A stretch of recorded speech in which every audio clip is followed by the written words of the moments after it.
Our lesson this week is on offerings of gratitude.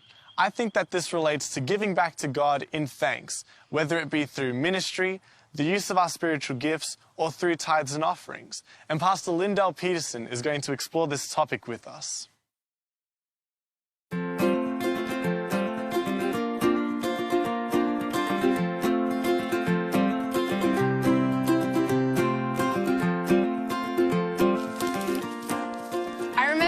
Child that whenever I received a gift from somebody, my parents would look at me with a raise of the eyebrow and question, "Now what do you say?" They were trying to teach me that the correct way to respond to a gift is with gratitude, to say thank you. Now, thanks to their wonderful parenting skills, offering a thank you whenever I receive something has become second nature. But unfortunately, it sometimes feels more automatic than genuine, which got me thinking, when was the last time I was truly grateful? Often, when we are genuinely grateful, just saying thanks doesn't feel like it's quite enough, because great generosity requires an appropriately great response of gratitude. We serve a God of abundant generosity. Generosity is just a part of his character. It's who he is.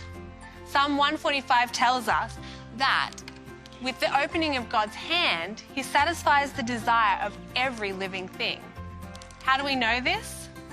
Well, for a start, from the generous gift of creation in Genesis all the way through to the recreation of the earth in Revelation, the Bible is full of evidence of God's generosity to humanity.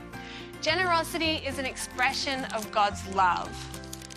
John 3:16 tells us that God so loved the world that he gave. And when you think of it in those terms, a simple thank you really isn't anything like enough. If God is motivated to have a generous, open hand with us because of love, then our love for him should be what motivates our response. But love cannot be manifest without some sort of self-denial. See, when you genuinely love someone, you give without expecting or needing to receive anything in return. Our generosity to God is our offering of gratitude. And Jesus tells us that when we generously serve and help those around us, it's as though we're doing it to him. But one can still be generous without love. See, the Apostle Paul speaks about this, how we might give all our possessions to the poor and even sacrifice our body for someone else. But if it's not done because of love, it's not really worth a whole lot. Any giving of gratitude without love is simply meaningless. God is the one who provides seed for the farmer and then bread to eat, says Paul. In the same way, he will provide and increase your resources and then produce a great harvest of generosity within you. When thank you doesn't seem enough, remember, God wants to produce not just an expression of gratitude, but a harvest of generosity in us. But for that to happen, we need to trust him to provide and increase our resources from his abundance of generosity.